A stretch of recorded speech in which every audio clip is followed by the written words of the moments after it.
दोस्तों ये वही हवेली है जो भारत की गरीबी को दूर कर सकती है, जिसके अंदर सेठों की हजारों साल पुरानी सामग्री रखी हुई।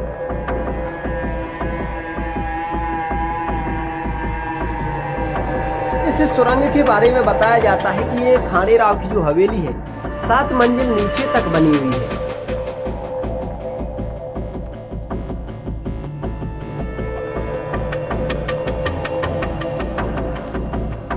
नमस्कार दोस्तों, स्वागत है आपका डीएस राधे सफ़र के एक और ऐतिहासिक सफ़र में।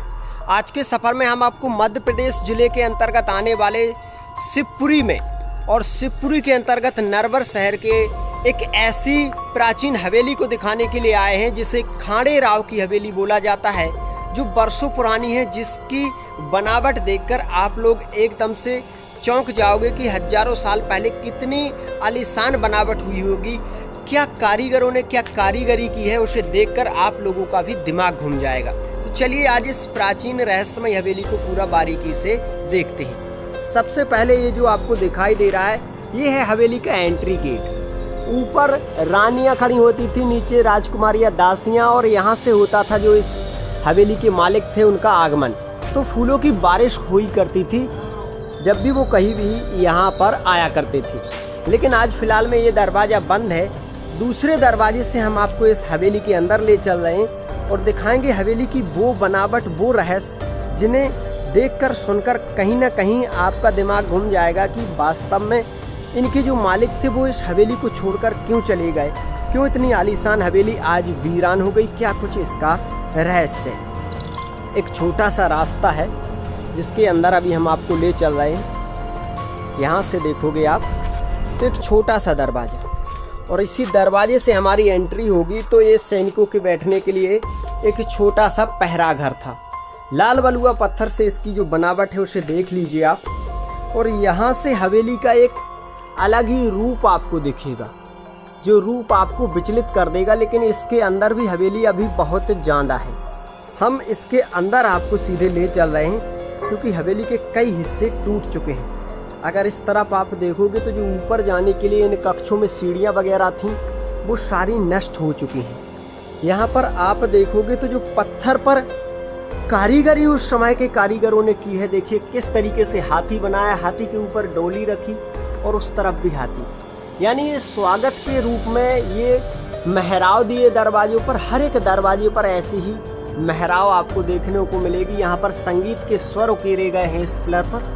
एक बहुत ही सुंदर कारीगरी पिलरों पर दी गई है उस समय। हम इन पिलरों को पार करेंगे तो देख सकते हो आप, अंदर हम बढ़ते चले जा रहे हैं। और जब अंदर बढ़ते चले जा रहे हैं तो कई रहस्यमय कक्ष हमें यहाँ पर आज दिखाई पड़ रहे हैं। इस तरफ ये सैनिकों के बैठने वगैरह के अड्डे थे। यहाँ पर देखिए क्या सुंदर चित्रकारी की गई थी उस समय। आज तो धूमिल हो चुकी है, मिट चुकी है। यहाँ पर था राजा का बैठने का वो स्थान जिसकी बात ही मत कहिए। कैसी कारीगरी को उकेरा गया है पत्थर पर, उस समय के कारीगरों की ये लाजवाब कारीगरी आज आप देख रहे हो।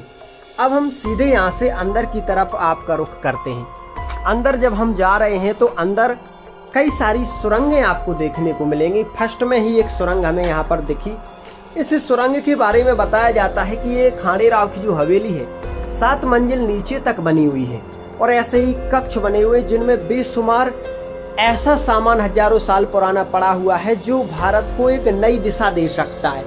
इसीलिए इन कक्षों के अंदर कोई नहीं जाता, सुरंगें ध्वस्त हो चुकी हैं। अब ये कारीगरी देख लीजिए, जो मेहराव ही मेहराव है। और अभी हम हवेली के अंदर आ चुके हैं। तो अंदर के एक और आंगन में हम पहुंचे हैं जहां पर रानियां राजकुमारियां अपने इन खंडों में, यानी 3 मंजिल आपको धरती तल के ऊपर दिखाई दे रही होगी, लेकिन इससे कहीं गहराई में ये बनाई गई थी। आप देख लीजिए लोहे जैसे पत्थर, यानी लाल बलुआ पत्थर तो हैं ही, पर इतने मजबूत हैं कि लोहे जैसे प्रतीत होते हैं। एक डरावना मंजर प्रतीत होता है। और आज वृक्षों ने इसे अपना घर बना लिया है। इस आंगन में कभी चहक महक हुआ करती थी, हंसने खिलखिलाने की, रोने गाने की, संगीत के धुन सुनाई देते थे। आज फिलहाल में ऐसा कुछ भी यहाँ पर नजर नहीं आता। सिर्फ डरावनी कहानियाँ, किंवदंतियाँ, टूटे फूटे कक्ष और सुंदर बनावट। ये जब कोई भी इस हवेली को देखने के लिए आता है तो उसका भी दिमाग घूम जाता है कि भाई हजारों साल पहले एक तो इतनी सुंदर बनावट आलीशान हवेली जब राजा महाराजाओं ने बनवाई, फिर इनके मालिक इनको छोड़कर क्यों चले गए, इसकी क्या कहानी है। तो दोस्तों वो कहानी भी हम आपको बताएंगे। कहते हैं कि यहाँ के जो इन हवेलियों के सेठ थे, जो मालिक थे, उनके पास इतना बेशुमार धन दौलत था कि उन्होंने अपना धन दौलत कई हिस्सों में छुपा दिया था। लेकिन जब यहाँ पर अन्य शासकों ने यानी अन्य राजाओं ने चढ़ाई कर दी तो उन्हें अपनी जान बचाना भी मुश्किल पड़ गया। इसलिए अपना जितना भी सामान वगैरह था, जो कुछ भी था, वो लेकर सुरक्षित निकल गए। उसके बाद लौट कर नहीं आए। आज भी धरती तल के जो कक्ष हैं वो एक रहस्यमय चाबी से खुलते हैं, जो बिल्कुल पूरी तरीके से बंद हैं। कोई उनका कुछ भी ठिकाना नहीं, क्या उनके अंदर है, क्या सुविधा रहस्यमय सुरक्षा की है, क्योंकि अगर कोई सामान रखा होगा तो सुरक्षा भी होगी। लेकिन आज ये डरावनी हवेली जिसके अंदर कोई रहता नहीं है, कहते कि रात में इसमें हंसने खिलखिलाने की, चीखने चिल्लाने की कई प्रकार की ध्वनियाँ सुनाई देती हैं। आसपास के लोग इसके अंदर जाने से भी डरते हैं। भाई हवेली का हर एक सीन देखकर हमें भी कुछ ऐसा प्रतीत होता है कि भाई वास्तव में ये हवेली जो आसमान को जिसकी ऊंचाई छू रही है, कुछ तो बात इसमें रही होगी। क्यों हजारों वर्ष बाद भी आज इसके जो पिलर वगैरह हैं पूरी मजबूती के साथ खड़े हैं। किसकी याद में आज ये इतनी टूट फूट होने के बाद भी सुंदर प्रतीत होती है।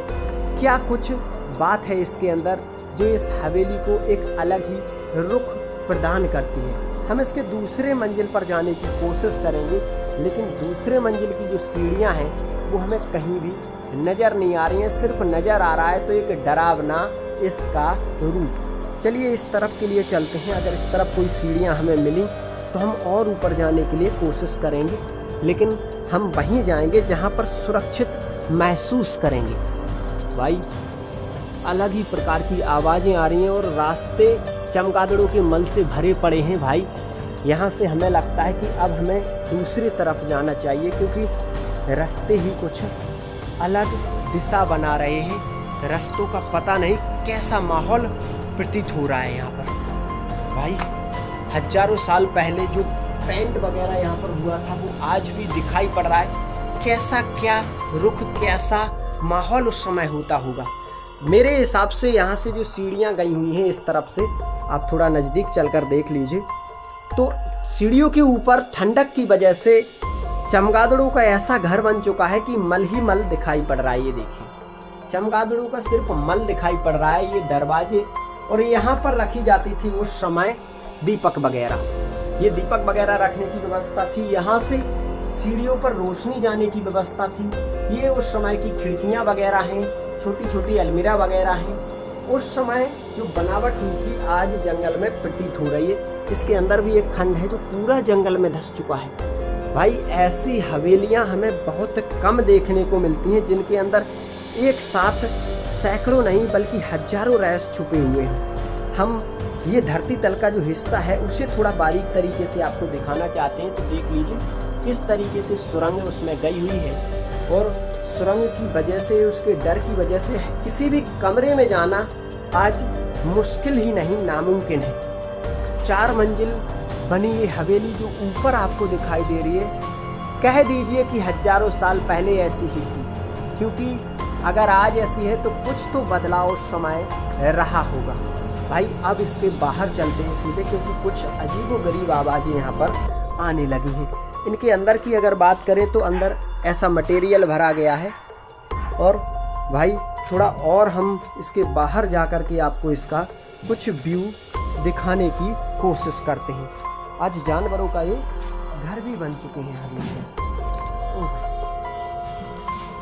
ये देख लीजिए, आज टोटल इस प्रकार से वहाँ पर रानियाँ खड़ी होती थी, जो सेठों की हवेलियाँ थी वो खड़े होते थे और नीचे का नज़ारा देखा करते थे। यहाँ पर हर तरफ बैठने के, और ये छतरी देख लीजिए, अगर इसके ऊपर जा पाते तो आपको दिखाते कितनी सुंदर चित्रकारी हजारों साल पुरानी वहाँ पर दिखाई पड़ रही है हमें, जो तीसरे से चौथे मंजिल पर है। कहते थे एक समय कि चांदी के सिक्के लगाए गए थे वहाँ पर, और रात में जब मसालें जलती थी तो अलग ही व्यू बनता था। यहाँ पर टोटल वो की गई थी छजिया, और छजिए पर ही खड़े होते थे इनके मालिक लोग।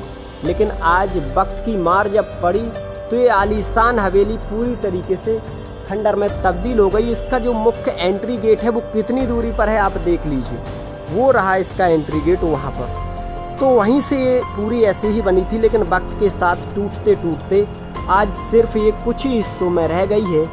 और अगर ऐसा ही रहा तो ये हवेली पूरी तरीके से खंडर में तब्दील हो जाएगी। भाई मैं तो इस हवेली के थोड़े और ऊपर जाने की कोशिश करता, लेकिन कुछ दिखाई ही नहीं पड़ रहा है, तो क्या करें, इस तरफ चलते हैं। भाई ऐसी हवेली मैंने अपने जीवन में पहले कभी नहीं देखी। ये देखिए, ये टोटल हिस्से टूट गए हैं, वरना इनके अंदर भी जा पाते। ऐसा मटेरियल जो इसमें भरा हुआ है वो दिखाई पड़ रहा है। और थोड़ा इस तरफ से मैं आपको एक चीज़ और नोटिस करा दूं। भाई एक चीज़ नोटिस करते हुए मैं आपको एक ऐसे कमरे में ले चल रहा हूँ जो कमरा बहुत ज़्यादा गहरा है, मतलब गहराई में कमरा बना हुआ है। ये देखिए, ये कमरा कितना गहरा है, थोड़ा नज़दीक से देखिए आप, कितना गहरा कमरा है। ये देखिए, इसके नीचे के खंड भी खुले हुए हैं, और ऐसा ही नहीं, ऐसा 7 मंजिल नीचे तक ये कक्ष बने हुए हैं। इसीलिए इन हवेलियों के अंदर कोई नहीं जाता। दरवाजे की सुंदर बनावट, सुंदर नक्काशी देखिए, जो पत्थर पर भले ही बनाई गई, लेकिन हजारों साल बाद आज इसमें ऐसा लगता है कि आज ही रंगत डाली गई है। भाई ऐसी हवेलियां सिर्फ फिल्मों में या सपनों में देखने को मिलती हैं, लेकिन आज वास्तव में इस हवेली को देखकर हमें यकीन हो गया कि हजारों साल पहले के जो कारीगर थे वो बहुत ज़्यादा होशियार थे, उनके पास बहुत ज़्यादा कलाएं थी, जिन्होंने ऐसी हवेलियों का निर्माण किया। भाई दोस्तों, आप लोगों को ये हवेली कैसी लगी वो आप कमेंट में बताएं, क्योंकि हम ज़्यादा कुछ तो इस हवेली में खास आपको ना दिखा सके, क्योंकि हवेली का रूप ही कुछ ऐसा है, हवेली की बनावट ही कुछ ऐसी है, और घास फूस बहुत ज़्यादा है। लेकिन फिर भी आप अपने शब्दों में बताएं कि ये हवेली आपको कैसी लगी। आप लोग जब कमेंट करते हैं तो एक अलग ही हमें और भी ऐसी रहस्यमय चीज़ों को देखने का मन होता है। आप लोग कमेंट करें। और ये हवेली पड़ती है मध्य प्रदेश के जिला शिवपुरी के अंतर्गत, एक नरवर शहर पड़ता है, नरवर शहर के अंतर्गत, जो राजा नल की ऐतिहासिक नगरी बताई जाती है। हम अब लगातार आपको ऐसे ही वीडियो ऐतिहासिक दिखाते रहेंगे। भारत के कोने कोने की चीज़ आपको दिखाने की कोशिश करेंगे। बस आप लोगों का जो प्यार है ऐसा ही बना रहे। हम फिर से एक और ऐतिहासिक विरासत के साथ आपसे मिलते हैं। तब तक के लिए अपना ध्यान रखें। जय हिंद, जय भारत।